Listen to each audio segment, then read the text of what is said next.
Hey there, Fourth Trimester listeners.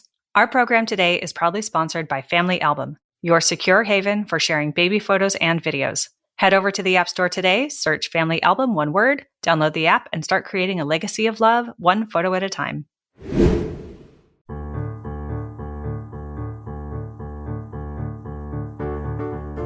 Hi, I'm Sarah Trott, and welcome to the Fourth Trimester Podcast.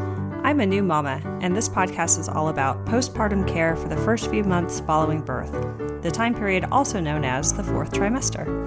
My postpartum doula, Esther Gallagher, is my co-host. She's a mother, grandmother, perinatal educator, birth and postpartum care provider. Fourth trimester care, our topic, is about the practical, emotional, and social support parents and baby require. And importantly, it helps set the tone for the continuing journey of parenting.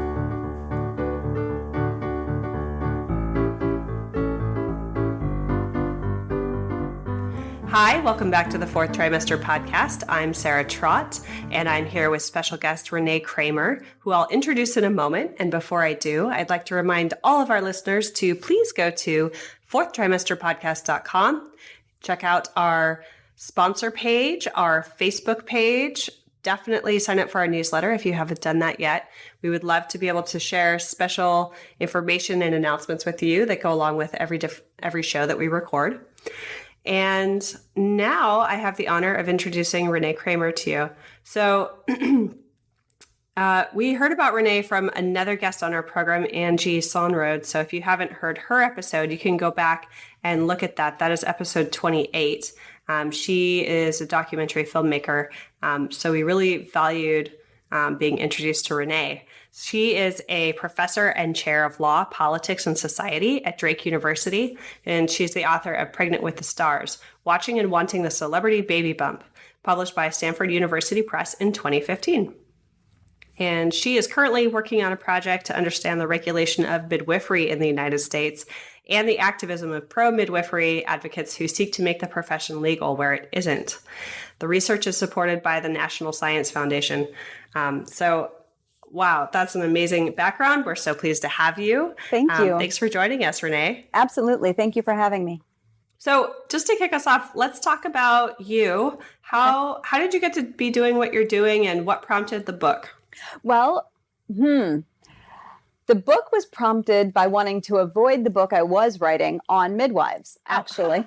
Maybe not avoid it, but so, as a professor, as a faculty member, one of my jobs is to do research and write about things that I'm passionate about.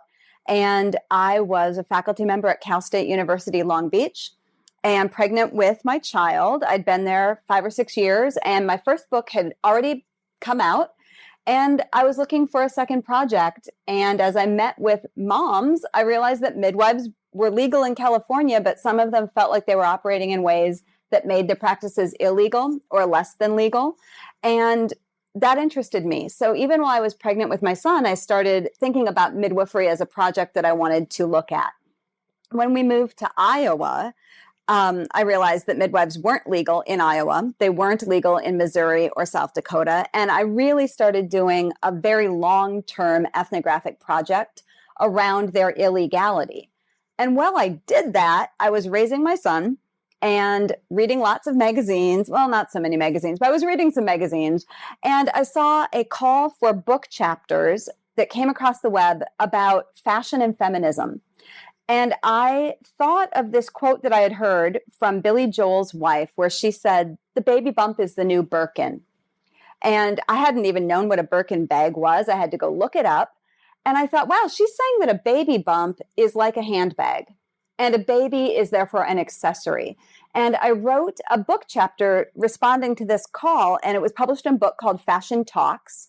And in it, I talked about thinking about the baby bump as a fashion accessory, because the idea really disgusted me. And it also kind of fascinated me, because I knew that as a mom, I had been really curious about celebrities and their pregnancy and what they wore and how they looked and how they gave birth and what they ate. And I wondered what that curiosity meant about me as a mom, but I also wondered what it meant about us as a society. So I wrote that book chapter, and I couldn't put everything in it that I was curious about. So I ended up writing a whole book that let me develop the arguments further. And I spent a lot of time thinking through, well, what does it mean that as a culture, we are so obsessed with celebrity pregnancy? Yeah. And is that chapter that you wrote also published in a different book, or is that now part of the, okay.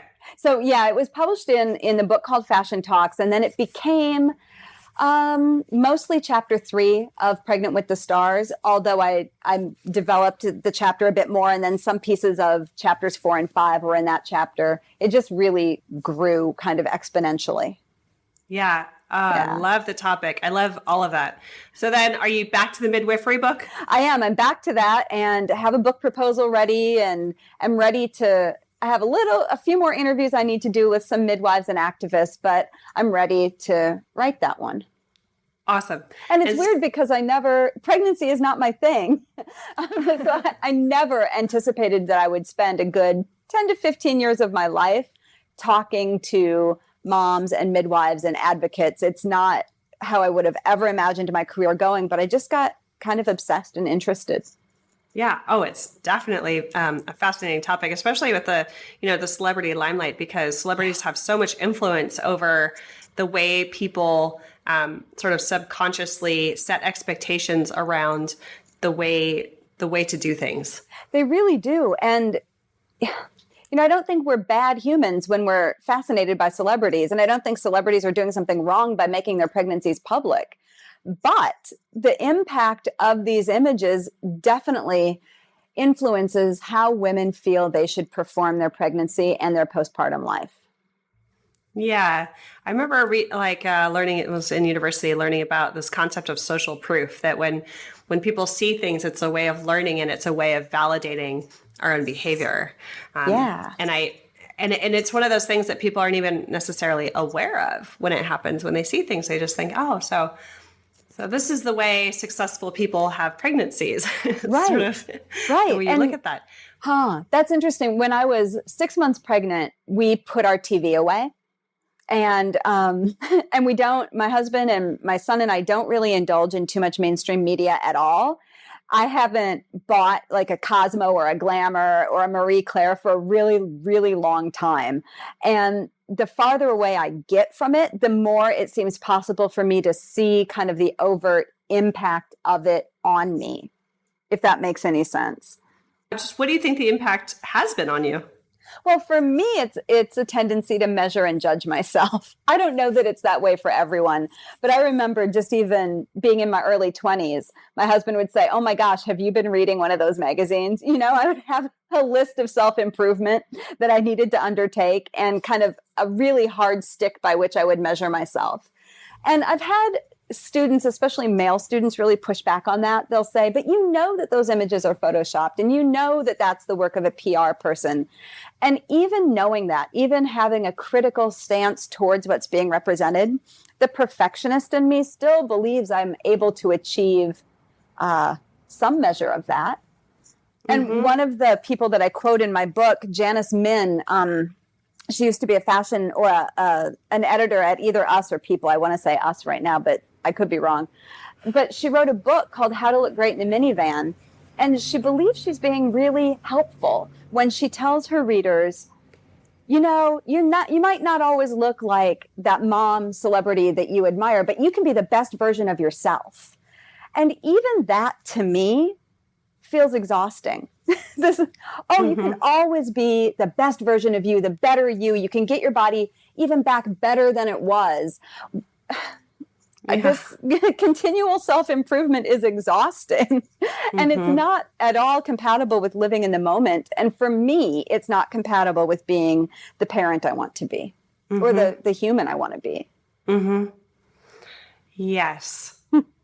It's sort of interesting, this delineation between idolizing an image and seeking maybe a false perfection versus a desire for ongoing sort of self-development, which can actually be a very positive thing, where someone might be focused on loving themselves, loving their body, accepting where they are, discovering meditation or finding ways to make themselves feel good and happy and content and grateful with their lives versus sort of aiming to sort of achieve this greater thing because they think that they'll find happiness if only they can look that way or have those things or have that lifestyle. Right. It's really, I think people confuse the two, but they're very different.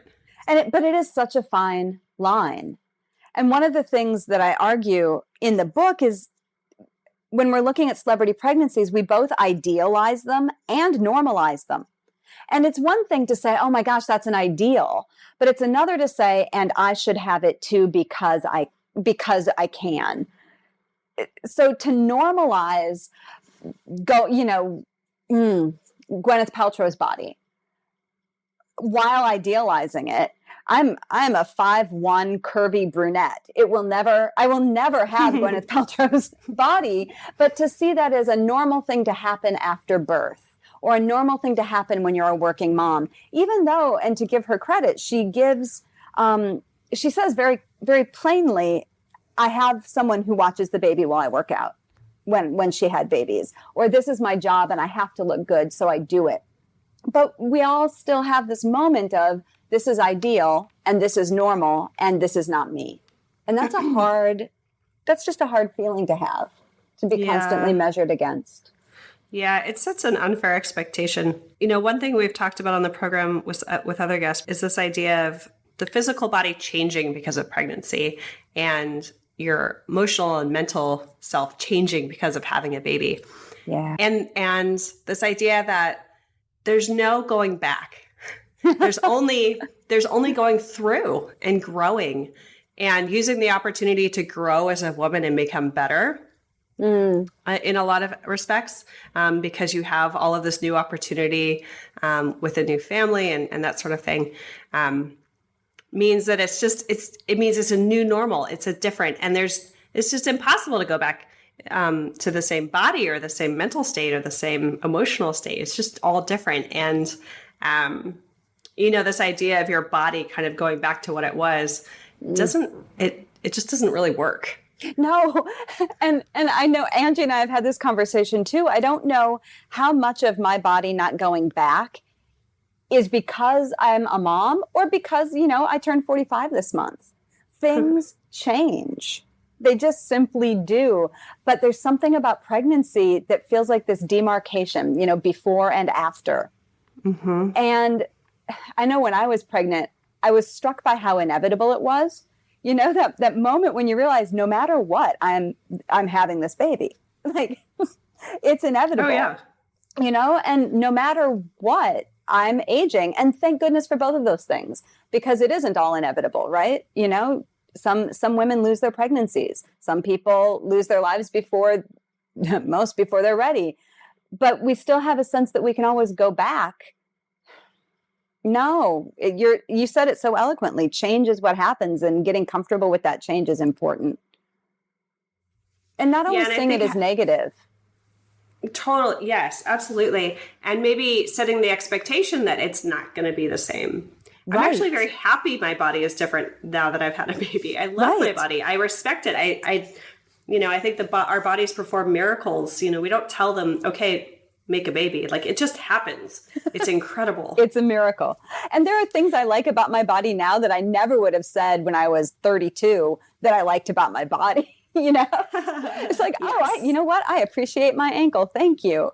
But with celebrities, we're constantly confronted with photos of them before and after, mm-hmm. during, and after, because mm-hmm. their image, you do an image search on anybody who's famous and you get, it's a flattened timeline. You don't know that there were 3 years in between. You don't know what happened in between. With ourselves, we have at least a narrative of self where I can look at pictures of me at 25 and pictures of me pregnant and pictures of me now and know what happened in between. But with mm-hmm. a celebrity, we have one version of that story, and it's a highly managed version.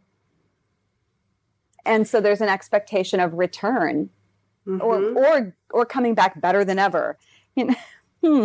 Yeah. Are there some celebrities that you think have kind of stood in the face of that whole body image? Well, I'm kind of in love with Pink right now. Oh, yeah. Oh Let's my talk about Pink. gosh. Let's talk about Pink. I had a really much longer chapter on rebellious mothers that I cut quite a bit out of. But Pink remains one of those rebellious moms. And I didn't really notice her pregnancy in that way, but her postpartum body and the way that she was very open about breastfeeding and open about it as being a sensual undertaking and a physical undertaking as well as maternal. I thought some of those photos and the way she used them they were stunning. And then to have her speak out at the VMAs and talk about standards of beauty and femininity while wearing a suit and looking gorgeous and having her daughter there, total crush on Pink. I think she's doing motherhood in a really interesting way. On the other hand, also very interesting is Kristen Bell. Much more conventional in terms of the way she presents herself as a mom and as someone who's, pretty, I would say beautiful, and not losing the baby weight right away and going very famously on the cover of Red Book and saying, I'm not going to lose the baby weight right away. And she looks like one of us, which is another part of celebrity. We have to feel like they're attainable, not just the star that we can never be. So I think Kristen Bell, for a lot of postpartum women, at least 5 years ago, gave women this kind of permission to be who they were postpartum and not have that expectation put on them that they would lose the weight right away, but in a really nice, conventional way. It's pretty brave, I think, for someone in the limelight to say, yeah, I'm not going to do what everyone else is doing. Yeah. Right? I think that's a very respectable position to be in, because I think women who, I don't know if brave is actually the right word. Maybe it's confident. Oh, I like confident. Yeah. Yeah. Yeah. Because, bravery, I don't think these women, yes, they could lose some career, right? But they're not going to lose a heck of a lot of money. So I think they don't risk the things that other women who don't have a safety net might risk. But confident, I like that. I think they're being confident in who they are. Yeah. Yeah. Yeah, let's go with confident. Let's go back to the bump as a fashion accessory, because I find that really interesting too.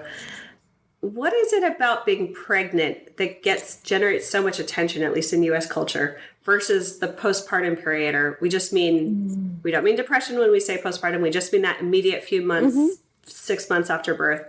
Like, how come there's so much attention during pregnancy and like all the attention seems to just go out the door after the baby's born? Like, do you mean for celebrities or for regular moms?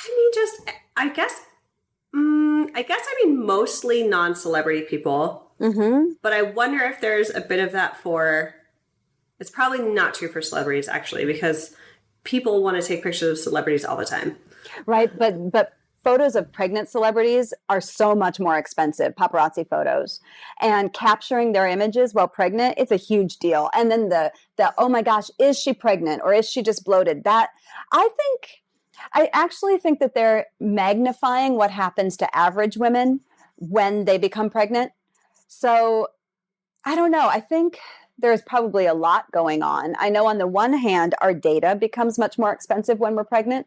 So as a marketing thing, as a way to commodify all of the things that people might want to sell us, a pregnant woman is an incredibly valuable data point, so that we're surveilled by market forces. We're surveilled, by your Target red card, what you're buying, the mailers that come to you. Those kinds of things are this low-level surveillance in order to sell us things, because when we're pregnant and mothering, we buy more things.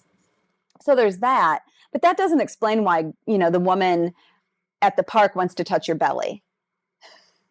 I don't, that's a different thing. Or why the waitress won't serve you sushi. Or when I was pregnant, I had really bad all the time morning sickness. And I was teaching summer school and I was drinking a Coke. And one of my students said, Professor Cramer, drinking caffeine is bad for your baby. And I said, you know what? Barfing on you is bad for you. But why she, who wasn't a mom, felt it was okay to tell me how I need to be in the world in relationship to the fetus that's an interesting thing. And it's not just American, but America tends to make policy around those issues more than some other Western democracies. Mm-hmm. And I think the way that we watch celebrities seems to make us feel that we have permission to watch and judge other people when they're pregnant, and opens us, when we're pregnant and postpartum, up to the idea that it's okay, that, yeah, you can judge what I'm doing. Yeah, you can surveil what I'm doing. Yeah, go ahead and make policy about what I'm doing. When I really did need to drink that Coke, or I really am okay riding a bike, or Nicole Kidman went to spin class a couple of weeks before she gave birth and the press went crazy. Is her bump big enough? Should she be working out? Well, there's a little bit of not trusting women to know what is right for us in that kind of a discourse. Mm-hmm. And I think one of the things about having love of yourself and confidence is trusting that you do know what's right. And that if you don't, you're a capable person who can find out, who can ask. Mm-hmm. Who can go to the right sources.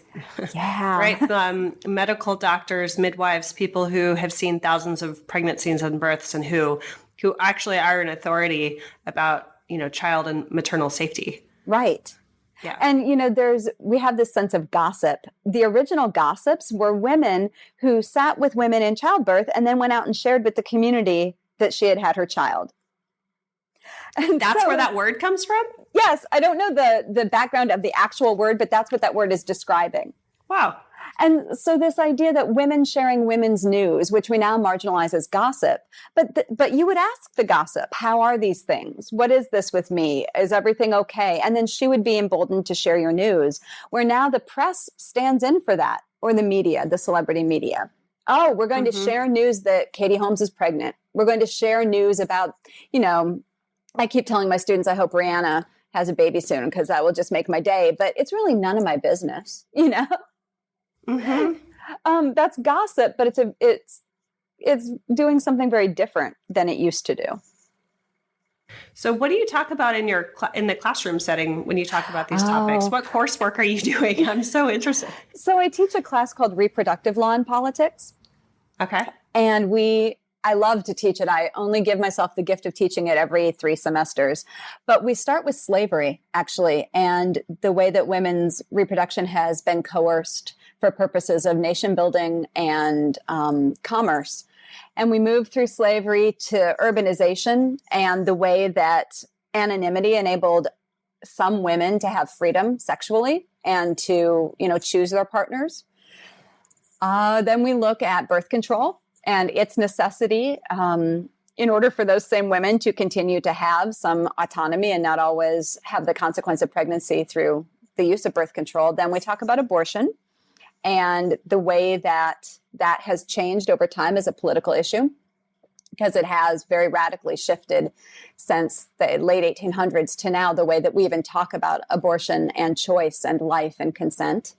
And then we talk about birth and midwives and how women may or may not experience trauma in hospitals. What does it mean to choose a home birth? What kinds of support do women have when they want to labor in that way? And then what are the consequences of our choices? So what does it mean 6 months later when it's time to go back to work? Do you have access to childcare? Have you lost your job? Did you not even get 6 months? I had 9 months. I had a union faculty job and really good luck with timing my pregnancy. But what if you have to go straight back to work? How is that a part of reproductive choice? So it's such a fun class. We watch a ton of movies and they do a lot of writing. They get to interview their mom, if they're able to, about their birth story and how their birth impacted how their mom sees, the state or doctors, medicine, and herself. Mm-hmm. What is the relationship, if any, between, what are the themes in all of this that seem to come through? What's the relationship between, control over women? And is it men's control over women? Is it the politics control over women and their bodies that sort of plays into today's hospital setting, today's use of medicine, C-section rates, that kind of thing? The fact that I think you were mentioning midwifery isn't legal everywhere. Yeah. Like, is there a relationship between all of these things? Yeah. So the theme running through my class is usually this question about what real choice is and what consent means in all of these different settings. So even, consent to have sex, or the choice of different forms of birth control, or the choice not to be a mom, because we have a pretty compulsory maternal. We expect that women who get married or women who live with men will have children. We expect that most women will have children. So we talk about that. And, my students often ask, well, is this misogyny? Is this patriarchy? Is this capitalism? Is it women's internalized oppression? Is it, I don't know. I think for me, the answer is we can't answer that unless we're looking at specific women, specific situations, specific historical contexts. So there are reasons why midwifery is now legal in Missouri, and why it just got legalized in South Dakota, and why Iowa still isn't legal. And those are fun and interesting to tease out. And then there are reasons that tie those reasons back to questions about abortion, or questions about the medical profession, and questions about women's knowledge. And I love to unravel those questions, and hopefully am doing something useful when I do it. But when it just comes down to my students' lived experience, it's always me wanting them to focus on what they know from their own lived experience in their own bodies, and how to make responsible decisions with that knowledge. Mm-hmm. Do you have any stories you can tell to bring that to life, of any student stories and the implications of that? No, I wish they were all here so that they could share them. In a lot of my classes, I have my students do embodied mindfulness. They can sign up to choose that as an option. So they agree to spend 5 minutes a day in meditation, and go to yoga once a week, and then write a paper about how that connects with their understanding of the course material. And feminist political theory says, our standpoint is really important. Our perspective is important. And so does critical race theory. And my students tend to understand that more fully when they are engaging in a mindfulness or embodied mindfulness practice, because it's easier then to start seeing how your mind create stories for you. You can step outside of that every once in a while, and then you can see what kinds of structured expectations are put on you by society. So I wouldn't feel comfortable sharing any of their particular stories, but I can tell you that those are the kinds of things they start to share. Right. That, maybe they had never questioned something that they took as a standard. Yeah. And it doesn't need to be. Right. Mm-hmm. Hey, fellow parents, can we take a moment to reflect on the joyous chaos that is parenthood? Those days when our hearts swell with love at the sight of our little ones, and we're bursting at the seams to share every adorable moment with the world. But let's be real. Some things are better kept in the family, and your loved ones who matter the most aren't always close by, and they might not be that tech savvy either. So how can you easily share your baby's beautiful growth with loved ones while keeping your precious memories secure? I remember the frustration of trying to use some of the big tech photo solutions, only to find they fell short of what I needed. That's when I stumbled upon something truly remarkable, the Family Album app. The Family Album app was created to give parents a secure and easy way to share photos and videos with loved ones. It's an orderly and totally secure haven for your family's personal memories. I love that there's no third-party ads, no unwanted eyes, unlimited storage, and that it's totally free. So to all the parents who are out there still trying to use other messaging apps for your kids' photos, it's time to level up your family photo game with a free photo sharing app. Head over to the App Store today, search Family Album, one word, download the app, and start creating a legacy of love one photo at a time. What would you want to share with anyone who's expecting their first baby, or maybe expecting a second baby? Part of me wants to say, turn the TV off and put the magazines down and feel what you're feeling. Part of me wants to say, enjoy it. But this isn't always about enjoyment or joy. It's about, like you said earlier, moving through and being with. I always want to say, be safe. If something hits you in the gut that doesn't seem right, be it the diet afterwards or the person that you've met who might attend the birth, to really trust yourself. I remember when I was pregnant, one day I was walking my dog, and this other dog came across the street at us, and my dog was like, this isn't okay. And before I could even tell the woman who was walking the other dog, I'm uncomfortable with this. The other dog was on us. And I could feel my son in my belly respond to my stress and curl up into this kind of hard ball. And I was so grateful to my dog for protecting us. Mm-hmm. And it made me realize in that moment, oh, that's my job, right? Like, thank you, Daisy Dog, for showing me this, because I am a mama bear now, right? I get to be fierce, and I'm going to be fierce, and I'm sometimes going to be wrong, but this kid is put on this earth to be my priority for as long as I have the privilege of focusing on him. That doesn't mean I don't focus on me. And it doesn't mean I don't focus on my family or my career, but I'm this kid's fierce protector. And that feels really good and empowering in an interesting way, a way that I did not expect to feel. Mm-hmm. Yeah. I love that. All of that, just kind of thinking ahead of time about questioning the images that you see, kind of shutting the TV off. I mean, you can still consume media, right? But just maybe do it in an aware way is sort of what you're highlighting. Like, what does this photo of this celebrity, how do I feel after I've looked at it? Mm-hmm. If I feel bad, it might not be because I don't measure up. It might be because it's manipulated to make me want to buy something. Yeah. It might not be about me at all. It might really be the purpose of the piece. Mm-hmm. Yeah, and it might be attractive because it's playing into some idea of like what perfect is, when that's like totally not the case. And what is perfect? My goodness. And who wants to be perfect? Let's just let go of perfect. Let's let go of perfect. I also really liked what you said about, taking on this new role, but in doing that, not letting go of your previous self. Yeah. It's strange. So my child is now 12 and a half, and I didn't leave him physically for more than a few hours at a time until he was 3.5. And then I went to a conference and he was still breastfeeding, and I thought this might to start weaning, and it didn't. But I remember being not with him, and I wanted everyone to know I was a mom.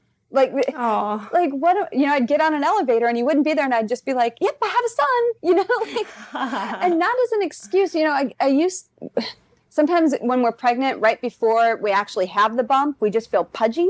And so you want to get the bump so that people know you're not just, gaining weight, that it's weight with a purpose. Mm-hmm. So, and it wasn't like, I'm 3 years postpartum and still have an extra 8 to 12 or 15 pounds. I'm a mom, that's why. It was more, I'm preoccupied with my love for this other creature who is not here, and you need to know it, Yeah. Finding who I was in the elevator was a really important thing for me to do. Mm-hmm. And probably still in process 9 years after that. Who am I when he's at home playing Minecraft and I'm on the phone with you? Mm-hmm. Talking about him. Who am I when I'm with my students or with my husband? Who am I sitting quietly or walking my dogs? Mm-hmm. And I'm still the person I was at 30 before I had him, but I'm also so fantastically different, I can't even tell you. Mm-hmm. And that's nice to realize that from a perspective. I would also say, and this is probably controversial, unless it involves becoming safer, like leaving a bad relationship or an earthquake, I wouldn't make any major decision in the first year postpartum. I regret that I did. So I tell anyone I know now, just chill out for that year. You don't make a big move. Yeah, I love that. Why do you want to talk more about your experience? We were living in LA, and I'm originally from South Dakota. And I also got very, very sick with vertigo about 6 months postpartum, and my mom had to fly out to help me. And I became panicked and convinced that I had to move closer to home for when that happened again. And I didn't want him growing up with traffic, and I didn't want him growing up without a backyard. And I moved us. Like, I successfully found a job, and I'm thrilled with where I landed, but I made the decision based in fear. And that fear was partly hormonal and partly, wow, I'm a new mom. Oh my gosh, I have to be a mother bear and protect this kid from everything that I can imagine. When, you know what, you can't. If I had waited a year, we might still have moved, but I would have a different understanding of why I had done it. Mm-hmm. And practically, it might be a little bit easier without a really young baby. I did 6 cross-country flights on job interviews with my husband and my infant because I was a nursing mom. So every place I got a job interview, I would pay to fly both of them with me. My husband would stay with him and bring him to me in the middle of the day because academic interviews are a day and a half long, marathons. And I would nurse him and then go back to interview. It was crazy. It was crazy. But I also learned a lot about potential employers and their willingness to accommodate nursing moms. Oh, of course. Yeah. I mean, I wish all employers were so welcoming and accommodating of new mothers. Mm-hmm. Kind of touching back on it. So you mentioned it earlier, just like this, this question about like, well, some moms are forced to go back to work right away. And that's something that, wow, the United States is pretty behind compared to some countries in that respect, ahead of some, but, I've read the stories about women who are forced to go back before they wanted to, and their children really suffered as a result. So my heart goes out to women who feel like they don't have choices. Right, and it might be an economic choice because currently, I don't know a woman actually who could afford to take 6 weeks unpaid, which is all the law protects a woman to do. Most employers understand that it's both humane and good business sense to offer paid leave, but they're not required to by law. So they might not feel financially able to, but they also might not feel enabled in their workplace, even if it is paid leave. Well, if I come back, will I be behind? Will I be demoted? Will I be moved to another department? Those kinds of questions. And most of that is legally prohibited, but we all know that those legal prohibitions, we can get around them or they can be gotten around. So I think a lot of women might prefer to take more time, but are not able to. And then I know that there are women who are like, no, I want to go back right now. This is working for me. And we also tend as a society to judge that. I think there's just so much mom judging. I'm sure there's dad judging. I'm sure there is, but so much mom judging. How much time did you take? How much time did you breastfeed? Did you have a C-section? My goodness. You know what? Wow. Let's back off. Yeah. How about, are you doing okay? Yes. Oh, that's the other thing. Yeah. I try never to tell a woman who is pregnant, oh my gosh, you don't even look pregnant. Like that's a compliment. Or you look you've got that glow. You know what? How about you look strong? You look capable. You look well rested. Or you don't. And can I help? Yes. Yeah. The you look anything is like, it's like the woman feels like, oh no, I'm being looked at. Right. Just as a concept in the first place. Yeah. I really like that. Yeah. If we could just ask people, how are you? What can I do to help you? Can I bring you a meal after you have your baby? Right. Can I bring groceries over? Tell me what you need. Can I clean your bathroom? Can I take your 2-year-old to the park so that you can nap with the baby? Oh my gosh. Yeah. Yeah. Life-altering moments. It's just, these little things actually are a really big deal. Yeah. Yeah. So, not losing yourself. I think there's something to be said about the example that we're showing our children when we don't make our children 100% of the focus. There's sort of, there's a lot of responsibility for a little person. So I really like that you highlighted the idea of, like maintaining your own sense of self and being able to do that in addition to becoming, a mom as a new role. That's really important. And it helps, with the self-definition stuff. It ties into body image, doesn't it? Are there, what celebrities do you like talking about? Well, I love, I feel like I'm getting older now and I'm moving beyond the project. So I always still love to talk about Mila Kunis. I just love the way that she has been pregnant. I love the way she seems to parent. I love the movie Bad Moms, although I think I'm not going to love Bad Moms at Christmas. I think I'm not going to. But I love her as a mom and as a human, what I can see of her. I love to fantasize about Rihanna being pregnant. Did you that would be so great. Oh my gosh, I know. She's wonderful. Did you talk to any celebrities as part of doing your book? No. No. I reached out to Mayim Bialik because I was going to try to talk about her non-traditional, or her, I don't know if it's non-traditional or more traditional ways of parenting. She does attachment parenting, and she's a critic of some vaccinations. And I wanted to chat with her about that, but she never reached out back. Ashton Kutcher got an award at Drake, my institution, last year, and I gave a copy of the book to their press people, but I've not talked to her. So no, I've tried in limited ways, but no. There you go. We just because you said the vaccine word, I'm just going to mention we're pretty pro-vaccine on Fourth Trimester Podcast. I know. There's like celebrities again have the ability to have these a huge degree of influence. Yes, and that's a pretty hot topic. But it is, and I definitely support said the science. Name of that celebrity. No. No. We can move on. Yeah. So, okay. So you're focused on midwifery now. Yep. You're looking into it from a regulatory standpoint. Yeah. What are you finding? Like why would someone or why would a state decide midwifery is not a good idea? Like, should we remind everyone what a midwife is and then kind of talk about that? So in every state, certified nurse midwives are legal. So women who have, or nurses who have nursing degrees who specialize in midwifery, those are legal. And in every state, certified nurse midwives now can attend home birth. In almost every state, certified professional midwives are also now legal for home birth. Although when I started this project, it was not legal or regulated in around 22 states. And that is changing really rapidly. Just over the last year, Michigan and South Dakota have both legalized certified nurse midwives and regulated them. In Iowa, they are quasi-legal and unregulated. And there are a lot of reasons why that is, all of them historical, all of them dealing basically with the state and the state's relationship to medicine and the state's relationship to regulation. So the reasons that they stay illegal, anymore now, it's because the state will say, we don't need more regulation. We don't have enough money for a regulatory board. And if we can't regulate you, you are not safe. And therefore, we can't have you for public health reasons. That tends to be the argument now.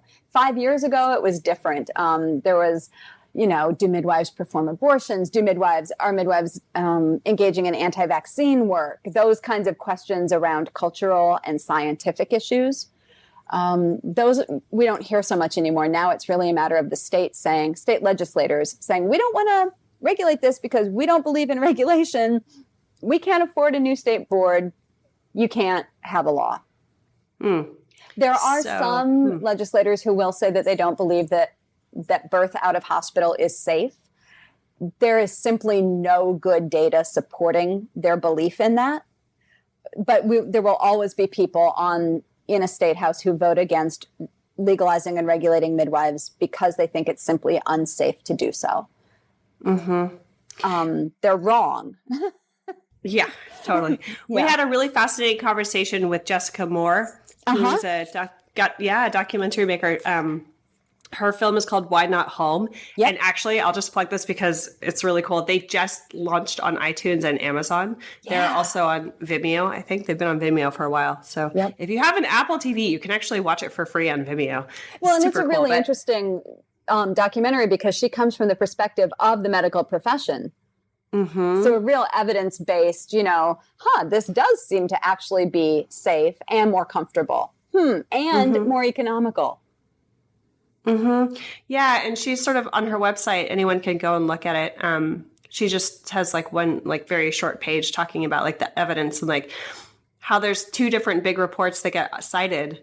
Usually one was European and it was a huge study, much bigger study than one that was done in the US. And that study found that there's no higher risk. I mean, I'm not going to say this medically the perfect way. So look at the website, but basically there aren't higher cases of infant death rates or other kind of risks associated with home birth versus hospital. Then there's this other piece of research, which was an amalgamation of a lot of other pieces of research put together based on the US, but it was like based on far less data that concluded that like, oh, maybe it is riskier.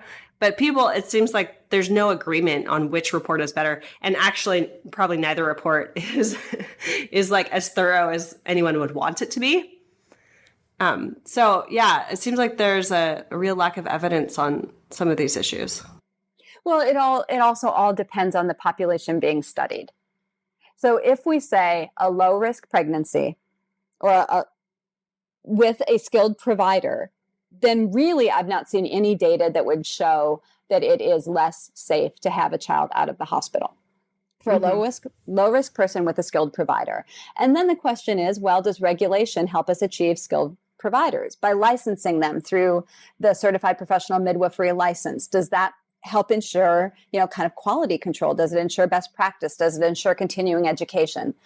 Many people would argue that it is safer to do that than it is to have unlicensed midwives in states performing out-of-hospital birth. Also, in states where it's not legal, it's really dangerous for the midwife and sometimes for the parents to transfer to a hospital in a situation of an emergency, because she runs the risk of prosecution and the family runs the risk of getting on the radar screen of Child Protective Services. So the transfer, if you have something go wrong at the last minute in a state where your practice isn't legal, it's a much more dangerous situation than if something goes wrong in childbirth and you can simply transfer and you have a good agreement with the hospital and the doctors and you can maintain care up until the transfer of care. That's a safer model. It's called integration of care. And I've been working with a really multidisciplinary team of researchers to map integration of care in the United States. And that website will go live hopefully in November. And it shows really clearly that integrated care is safer care and that integrated care sometimes relies on the legal status of the midwife. Mm-hmm. I got all wonky there. No, I love it. No, that's fascinating because it, from just a practical standpoint, like anyone who's listening to this program because they're pregnant and they're thinking about all their options and a lot of different aspects of their life, like, home birth is a really big sort of question mark for a lot of people. Like the default is go to the hospital. Mm-hmm. But if you know someone who's had a home birth or you've researched it and you think, oh, actually, this is something I want to do, like make sure I love the practical standpoint of like, make sure that it's legal and regulated, because if something does go wrong, like you want to be able to have that safe transfer. Right.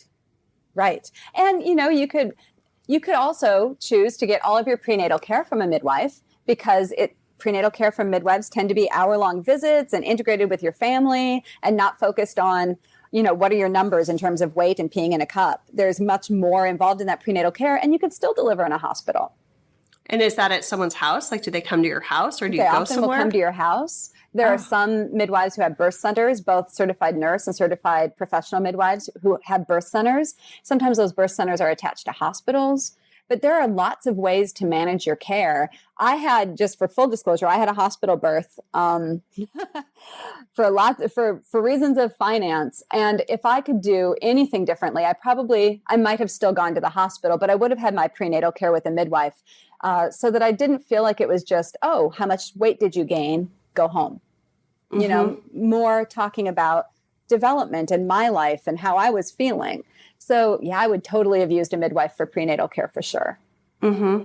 Did you, so I had a hospital birth too. Mm-hmm. I had a birth doula attend my hospital birth. And then mm-hmm. I had the co-host of the show, Esther Gallagher, who people listen to on lots of our programs. Yeah. She was also my postpartum doula. Yeah, no, I had no doula. Mm-hmm. And I had my husband and he was wonderful. And I had a 4-hour start to finish back labor hospital birth unmedicated. And it was horrible. Whoa. It was bad. And I went home and I felt really, really alone. It was just me and my husband and the baby, and that was okay. But once I started getting out of the house and going to La Leche meetings, I felt so supported. Just mm-hmm. having a group of like-minded moms. We would meet at the park twice a week. And my baby did not like the car seat. And we lived in Los Angeles County. And some days he would scream and I just couldn't get him to go. And I remember once my friend Claire came over with her 4 children and her infant and brought me cake. And I thought, this is what moms do. This is support. So that kind of community absolutely, absolutely helped. The person I consider my best friend, I met 2 months after my son was born, and her daughter was born 3 days after my son in the same hospital. And we met online on the mothering.com websites. And it was like, oh, we're supposed to be friends. This is the coolest thing. I can't believe that, we were pregnant at the same time in the same place and didn't know each other. And we were able to support each other. So having those strong friendships was really useful. I don't think I would have liked having a doula. I'm kind of very private, but I wish I had a midwife. Yeah. I mean, whatever, it's like different for everybody. Right. But I think what you're saying, like, is you had a really great support structure around you, especially for those times after you had your baby and you had this infant at home and you had questions or just couldn't get out of the house. Couldn't get out of the house.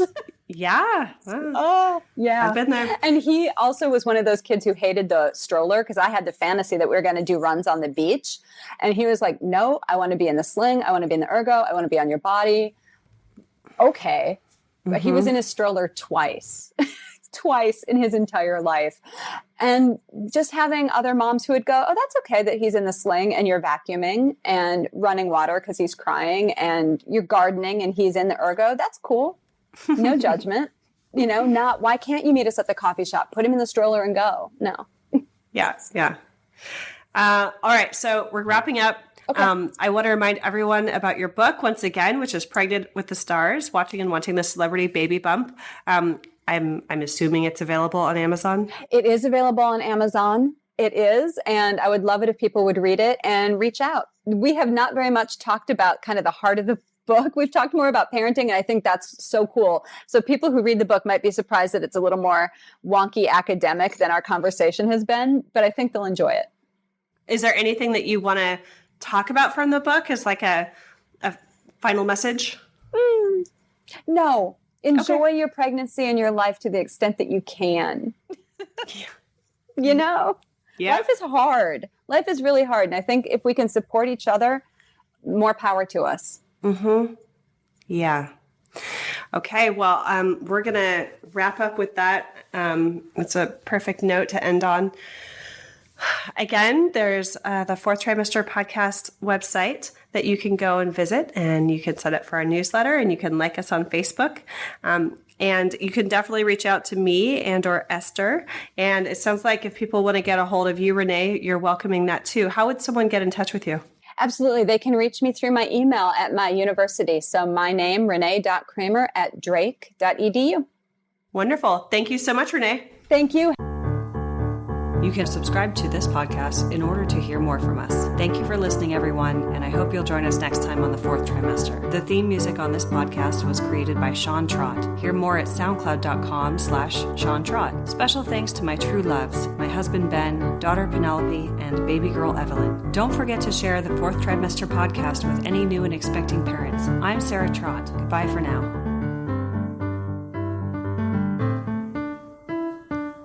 Hello again, bicycle man. I know you're doing all that you can. I wrote the song, simple and true. I wrote the song, I'll sing a song for you.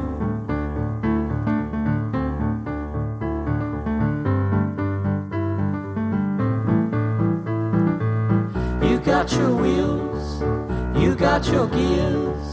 You ride around town without any fear. You got your pedals, you got your brakes. You always wear your helmet for safety's sake.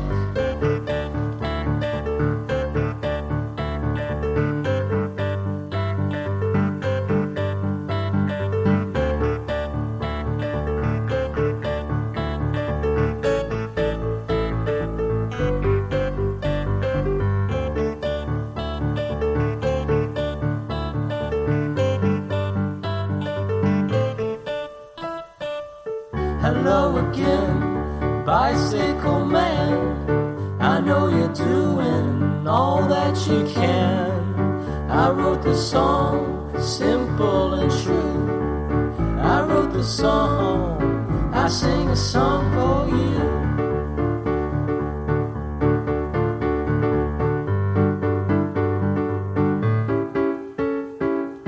Hello again, bicycle man. I know you're doing the best that you can. I wrote the song, simple and true. I wrote the song, I sing a song for you.